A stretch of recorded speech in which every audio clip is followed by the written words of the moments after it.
Hey, what's up guys, your boy Joseph, I'm back with another video. And if you guys follow Brawl Stars esports, there's been some crazy things going on in North America. Not only that, but also in Europe. But let's just talk about how North America has quickly become one of the most predictable teams, predictable like monthly finals, which one you're gonna pick to win. And it's all because of Tribe Gaming and BC Gaming. You know, so what's happening here is Tribe is just an all-time run, and BC Gaming with the younger generation is just catching right up to them and just playing amazing, but they're not quite at the level Tribe is at. It's been an all-out war. I think for maybe the past 3 monthly finals, it's been the finals with them. So it's been Tribe versus BC Gaming every single month for like the last months I could think about. So it's been absolutely crazy to see. And people thought it was the meta, people thought it was in their favor, but the meta has shifted like 3-4 times already, and they're still on top. These boys are locked in from both sides of teams. So let's just lock in here. You see the full set out in here. But Tribe was just on a different run in this game, and let's hop straight into it. So I like the Hank pickup here. That could cause a lot. What would be the last pickup for BC Gaming though? Like they might just pick a support for Tribe. They may pick a support or just a consistent damage dealer or someone that could just, you know, pick at them, because they got brawlers that they have to charge up, like Angelo and Hank. They have to charge up. A Finks pickup. Okay, so Finks could just what does Finks synergize with this? Yeah, Finks is just scouting, right? Okay, so that makes a lot of sense. That makes a lot of sense. Okay, and then the last pickup here, we got a couple seconds left. It should be Ollie. Okay, do I like that? I do like that. I like the Ollie pickup a lot because Angelo and Hank require time to load their shots up, and if Angelo could just, you know, mute them out or like, you know, time them out for a little bit, and then they have to charge up again. That's a lot of damage and pressure that is going to be put on them, especially with a brawl like Kit who could pop up in their face. And let's hop straight into it. All right, hopping straight into it. We got Tribe at the as a blue team, BC Gaming as the red team here. All right, and then we got Zeus on the left side just chilling in the bush. RBMR is going to push up, so that's what I was saying. If the Ollie's going to mute out like that, oh, okay. Kit is already playing aggressive. I think that was a misplay by the Kit, honestly. That was a misplay. That had to be a misplay. All right, Patchy. We got the backup. It's a 2v2 already, so it's a decent trade out. So if that's what they're looking for, and they did that on purpose, then that let's see how that works. Honestly, I don't know how Tribe would win this in this scenario, in my opinion, just because I feel like, okay, great super play. Yeah, I mean, like, because the RT could just point shots and just relax, and his shots equal double damage, the Ollie could pop off once he's healed up. I don't know how they would win this specific round. I don't think they're in favor of this 2v2, especially with like it taking them a long time to load up shots. But you know, Tribe Zeus has been hitting shots on the RT. He gets him down as well. We're gonna try to go mute out for BC Evex, and it's just not gonna be enough with Angelo, you know, coming in. And he got hypercharged in that one round, so you know Zeus was absolutely just tapping, especially on Angelo. He was tapping for sure. All right, so we got Luffy on the right hand side here. The Kid might try to sneak up on him. By the way, Diego Gamer, what a talented young man. Oh my gosh. But Tribe Gaming, they have hyper as well for Hank. Obviously it's not as good, but it's still just a good old stat boost. Hit someone for like 5k in the face is actually crazy. Diego Gamer on the left side, oh my gosh, he tried. At least he backed them up, so now they have a little bit more control. I think Ollie is thinking about going in here because the kid has jumped on his back. He could honestly go right side on the Angelo, or never mind, Angelo is actually putting on a lot of pressure. Zeus is playing very well. Like, he's playing the Angelo very well. Or I think once Tribe gets positioning, I think it should be over, because a Hank in positioning, you can't mess with him. Look at that. Oh my gosh, holy shot. And yeah, that's looking like the first round to Tribe. All right, once Tribe gets them pushed back, there's not much they could do against a Hank. There's so much walls. They don't have no wall breakers. It's absolutely going to be crazy. All right, so now we got the second round here. Diego is gonna play more aggressive off rip. Okay, oh my gosh. I'm not gonna lie, Zeus is just putting in pain. Zeus is putting in pain. Alright, Ivex is just chilling with the Ollie pick. And Angelo is just, oh my, he's getting his super so quickly. Like, he's getting full shots off and absolutely tapping, bro. He's gonna jump on the back. He's gonna make a play, but the Fink. So that's why they pick up the Fink. So the timeout gadget. That's very smart. But yeah, RBM is really, yeah, they've been outdrafted. Yeah, I think, I think the problem here was they picked the kit, but they didn't go at like a real aggro. Like Ollie's gonna go in and mute out. Like they haven't really fully tried that, and especially with them picking the other gadget for Ollie, he can't really jump out of the way and avoid. Yeah. All right, he's gonna go up now. The kid's gonna get a nice jump. Okay, that was a nice final connection, and they finally execute on it decently enough where it's a 2v1 now, and then the kid gets a nice play. So good job if they're able to make something like that, but the kid has to be able to make that play every time and stay alive. If not, they're gonna be losing this set, honestly. Yep, Diego is going to be on the right-hand side here. He's going to try to make a jump. He makes a jump. He's probably definitely going to go down there. He gets a mute out. If Vex is staying alive, he misses his... Yeah, that Fink's just totally countered. I'm not going to lie. Totally countered. The Fink's pick was such a solid pickup, and it provides them with the first round dub. So it's 1-0. GG set for Tribe. Yeah, I think for the man of the match, of course, had to be, you know, Angelo. Like, he really made and provided so much pressure. I just think overall, the Ollie maybe should have switched the other gadget if he was going to run kit, because if they could have supered it and used the gadget combo to play him a little bit more aggressive. But other than that, I think it was just a clear outdrive by Tribe. Let's hop straight into the next set. Next up, we got Ring of Fire here. So the bans are already out. We got on the left side, we got Bell, Bo, and Lola. On the right hand side, I like BC Gaming bands a lot. We got Hank, we got Lumi, and we got Lou. Those are pretty solid bands. But as well, that Bo band is very much justified. Bo is an absolute menace. That Bell band is justified as well, with her being like a mid lane and then her shots just bouncing. It just provides a lot of non-healing for the enemies, and it's just a lot of control once. And then once her gadgets go down with the mines, it's pretty much impossible to get back. And so first pick B, pretty solid. B is one of the best brawlers on this map and in the meta when it's an open, decent map like this, especially for hot zone. She's great in control, could provide a lot of big boy damage. So I think overall that's looking pretty solid. All right, then a Stu to counter that off. I like the Stu because he provides the gadget with his speed. He can speed him up and his teammates, and it provides just a little pop off play with like you know, Patchy on Stu. We don't get to see that often, but that's definitely a treat. If you guys didn't know, he's like a 4K Stu back then when it's like took a lot, you know, or 3K or 4K, whatever the case may be. But this could be very interesting. It's nice to see Patchy play competitive again because I thought he quit, but we get a Carl pick out. You know, Carl has just been a man like in the meta for like the past couple months, and he's been chilling.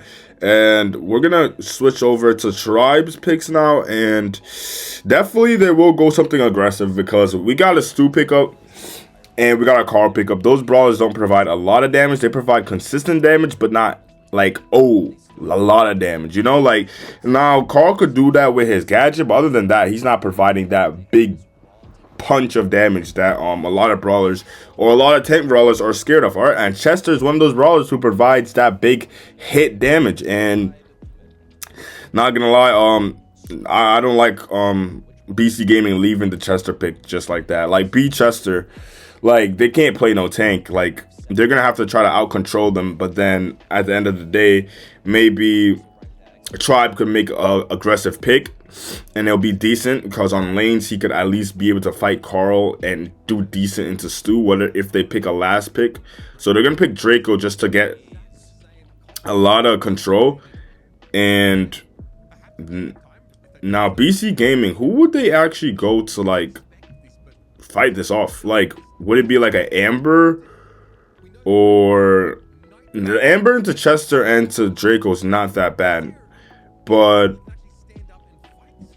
Yeah, like I'm not sure. Now, I'm not sure what they would pick into this because they can't pick a tank. They can't pick like a assassin 8-bit. Okay, so they're gonna pick 8-bit with range. So I'm thinking they're gonna use the 8-bit to fight off the B, and I don't know, because I feel like the Draco's just gonna take up too much zone time. This might be an interesting match. I actually really want to see. Let's hop straight into it. Here we are. We got Vex mid. We got Patchy on the right hand side. We got Luffy matching up with the Stu. And then RBM is going to be playing his tank as usual. Okay, Diego Gamer connects with a fire gadget. RBM is going to be on the left side trying to get up in their bushes. He's going to get up in their bushes. Carl is going to potentially almost take him down. Oh, wow. Okay, Carl with a great play. Diego Gamer is playing insane. Already has his hypercharge. That's actually crazy. I'm not going to lie. Vex is going to pop his super already down. So here's the thing. They're killing them, but the zone time is in Tribe's favor already. Now, once 8-bit finally sets up, it could be interesting. Now, Zeus is gonna be moving really well, and once once he locks on down, it's gonna be rough. And now Luffy's gonna be on the right hand side. He goes down. That's a decent trade out, but we got B in control here. And once he's just auto aiming, especially on a 10,000 HP 8-bit, it's just not gonna go in his favor. Honestly, 8-bit is gonna set down his turn behind the wall though. And then Tribe already has his hypercharge. Yeah, it might be over. He wastes the hypercharge, but he's just keeping it so they're, like, oh my gosh. Yeah, the position is too good. Like, the outdrafts is crazy. Tribe's drafting is just right now at their peak. Like, they're really, every literally consistent meta, Tribe has been on top of the meta. Like, they've been on top of the drafting meta. That means they've been scrimming a lot. That means they've been really working a lot. And it's like, and it shows. It really does show. All right, hopping straight to the next round here. Tribe is just running away with this. We got Luffy just playing aggressive because he could just out damage the Stu at the end of the day. And then we got RBM just stalling with the Carl. He could just do that too. He could just stall with the Carl. Tribe is gonna go and make a, oh my gosh, aggressive play. You see, they got a lot of aggression, bro. They have a lot of aggression. Now it's already 36 to 2. It's gonna be 40% to 2%. So that's already like a horrendous look. And I think even if BC Gaming was to get control, the Draco could just spawn in and like take enough zone time or take enough ammo from them and still be alive just because of his tankiness. We got a hypercharged Chester making a great play. Oh my goodness. And then they're gonna pick up the kill on Diego, and then they get the zone. See, like, they got the positioning, but they were not able to keep it because they just lacked the overall damage. Their supers are not game-changing supers, while we got a game-changing hypercharge by Chester. It's not looking too good. It's already looking like a 2-0, and we could potentially be looking at a very much sweep here. And it's not. This is no bueno. This is no bueno at all. And it's gonna be 100 to 12%. GG set is already there. So overall, that Chester pickup, I knew it. It was just the damage. The damage scaling. Luffy got the 8 limbs, a lot of damage, a lot of positioning. Like, look at him on the right-hand side here, just overall pushing them back. Patchy really cannot do much into that. It's just not even fightable, honestly. Not in this meta. We got the bans. Bro, I very much like BC Gaming like bans a lot more than Tribes bans a lot of the times. But then it's when it comes down to draft, I feel like Tribe just outdrafts them. So it's like so weird. I'm gonna hop straight into it though. We got a first pick Chester by Tribe. Man, oh man. Man, oh man. Man, oh man. I forgot about that boy Chester. After first round, they're gonna make them get Chester again. Max. Okay, Max for the mid. There's a lot of walls. He can provide a lot of support. Alright, I like that a lot. Jackie. Okay, so what if they go wall break though? Like, what if they just go Griffin to that? Wait, like, what if like Tribe just goes Griff and then just a decent control if they're gonna play, or like Yeah, whoa, whoa, whoa. I'm not sure about that early Jackie pick. I don't know. I'm not a fan of that, especially against, like, I need to see this. I need to see. I need to see. I need to see what they're cooking. And then we're going to get Willow into that holy Willow pick. Holy Willow pick. That's actually a decent pick. That's actually, if you're thinking about it, they banned two throwers. Two throwers that counter the Willow. And then they got the Ash, RBM on Ash. Yeah, this is over. This is over. This is over. It's over. It's over. It's over. It's simply over. And I don't want to be overreacting, but that's a problem, bro. That's a problem for their team, bro. Like, Willow is gonna cook Max. Willow's gonna just maybe get a super play on the Jackie, and the Jackie could score for them. Like, I'm not 100% sure this team could deal with RBM on Ash, a Willow, and then Luffy on, and then a Chester, into a Chester. I mean Shade. Okay. No, I don't see it. I don't see BC Gaming. Like, no, I just don't see it. Right now, yeah, okay, so it's a lot going on here. Jackie and Willow basically trade out. We got RBM going down, trading out with the Max. And then we got Tribe Luffy back on the Chester. Alright, so once the map, they can't break open the map anymore because they have the Willow, but Luffy could really just break open their side of the map with his super, with his hypercharge. And BC Gaming does not have that potential right now. Oh. No. Wait, I'm almost done. Yeah. Chester already farms up his super, his hypercharge super already quickly enough. And then we got Shade trying to pop off. He's going to go aggro on the Willow. The Willow's just going to pop that gadget, stall some time while RBM comes and helps him out. Then we got a hypercharge Chester, and it's going to be too late. It's going to be too late. He got too much squad wipe ability. He's gonna swap over. Oh, okay. And then the Willow's just going to walk it in for them. Wow. Yeah. Overall, it's just they can't do it. Yeah.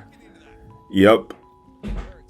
Yeah, and then they have too much defense, in my opinion, with RBM. And then Shade. Oh my goodness, they managed to get a nice solid score back.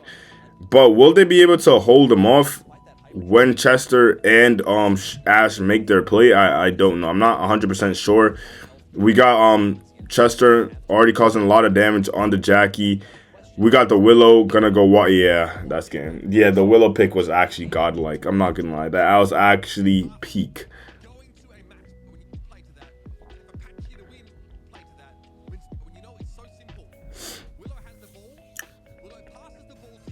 All right, here we are. It's like this is like flipping like a regular ladder match right now because it's just like the Willow pick just countered them so hard, where she could just get the ball so easily and just score it. It's kind of crazy.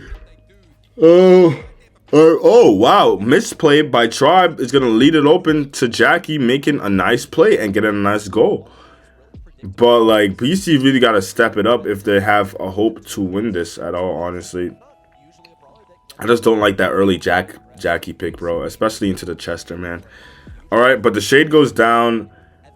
Ash and Jackie is looking like they're about to trade out, which is kind of funny. Chester's just chilling. Oh, he's gonna go for it. I don't know about that play going for it. Avex is, yeah, the Shade pick too. Like, what are we picking? I think overall, like, wow. That's like out skill. Like, BC Gaming is out skill, and that way they out skill to manage to get one. However, Tribe is just out drafting and could match their skill out a lot of times here, so it's just like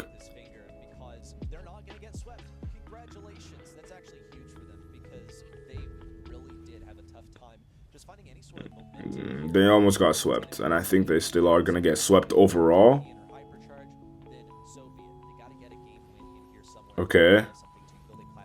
Okay, so Willow's just gonna be hitting stop. Oh, great flipping Zeus super. We're gonna try pass it over, and there's nothing Shade could do at all. Yeah, Shade does not have the DPS for that. So They're gonna super try to run them down. We got the Rats coming out. We got Jackie on top of the Ash. That's a decent fight. We got Max switching, but we got, dang, RBM stays alive. Shady's gonna try to make a play. He cannot make a play. And then Zeus is pretty close to a super, I'm guessing. And with that, it's gonna be GG's, mates. It's going to literally be GG's. There's not much they could do into that. He pops it. He already got his super. The Max is already causing demons to his teammates. And then they already backed them up. They're trying to get the ball here. And there's not much. Yeah, it's looking like, yeah. All right, ladies and gentlemen, we might be looking at the best NA team of all time right now. Currently, they're just running away. Yeah. 3 months in a row, 3 victories, making it look easy. Making it look absolute easy. If you guys are new to the channel, make sure to like, subscribe. But we're looking at a dominant NA force, and I'm excited to see them play at the World Finals and play and see how good they could go, because in last Worlds, they were like my dark horse kind of pick to make a run, and they did exceptionally well. And with that being said, we're out of here.